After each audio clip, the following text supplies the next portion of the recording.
أما بعد أعوذ بالله من الشیطان الرجیم بسم اللہ الرحمن الرحیم.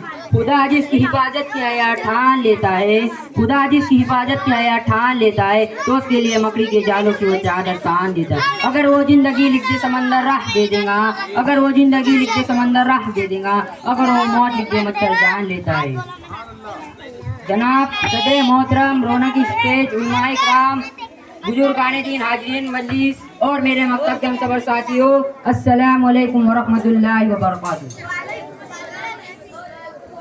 آج مجھے جس موضوع پر لفظ کشائی کرنے کا موقع ملا ہے موت کے حوالے سے، حضرت محترم، میں آج آپ کے سامنے موت کے حوالے سے کچھ بیان پیش کرنا چاہتا ہوں. کسی شاعر نے خوب کہا، کون کہتا ہے مومن مر گئے کیسے چھوٹا اور سیدھے اپنے گھر گئے. اللہ قرآن میں ارشاد فرماتا ہے، کل نفس ذائقۃ الموت، ترجمہ ہر نفس کو موت کا مزہ چکھنا ہے. یعنی ہر انسان کو موت آنی، آپ کو موت آنی، مجھے موت آنی، ہم سب کو موت آنی. لیکن آپ کو معلوم ہے جب انسان کو موت آتی ہے تو کتنی تکلیف ہوتی ہے. اللہ کے پیارے نبی اور ہمارے آقا موت کے منظر کشی کچھ بیان پیش کر کہ اگر زندے بکرے کی کال نکالی جائے تو اس وقت تو بکرے کو جتنی تکلیف نہیں ہوتی اتنی تکلیف انسان کی موت کے وقت ہوتی ہے. اور آگے فرماتی ہے کہ اگر 7 سمندر کا پانی بھی اسے پلا دیا جائے اس کی پیاس نہ بجھے، کیا موت کے اتنی تکلیف ہوتی. اور آگے فرماتے کسی مکمل کو کانٹے دار درخت پر ڈالا جائے اور تو زور سے کھینچے تو اس کے ریجے ریج ہو جائے تو موت کے انسان کو اس سے بھی زیادہ تکلیف ہوتی. لیکن آپ کو معلوم ہے یہ تکلیف کیوں ہوتی ہے؟ آپ نے غور کیا ہے اس بات پر کہ اس تکلیف کو کیسے برداشت کریں گے کہ ہمارے اعمال اتنے اچھے جو اس تکلیف کو برداشت کر سکیں گے. یاد رکھنا مسلمان جب انسان مرتا ہے اسے تکلیف ہوتی ہے اس کے گناہ کی وجہ سے، خدا کو ناراض کرنے کی وجہ سے.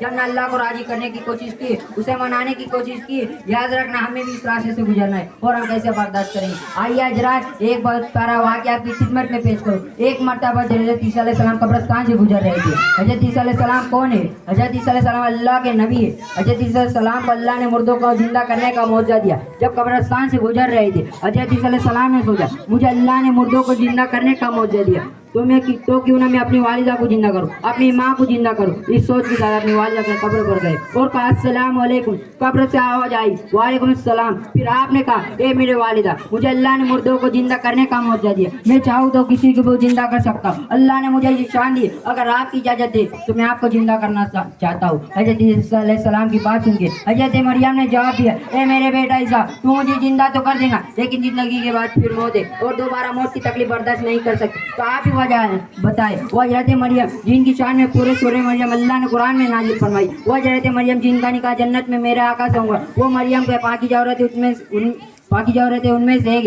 اتنی عظمت والی عورت بیان پیش کرتی ہے کہ موت اور تکلیف ہوتی ہے برداشت نہیں کر سکتی. تو آپ اور ہم کیسے برداشت کریں گے؟ اس لیے حضرات موت کی تیاری کریں، اچھے اعمال کریں، خدا کو راضی کرنے کی کوشش کریں. مجھ سے بیان میں کوئی غلطی اسے معاف فرمائے، آمین یا رب العالمین. السلام علیکم ورحمۃ اللہ وبرکاتہ.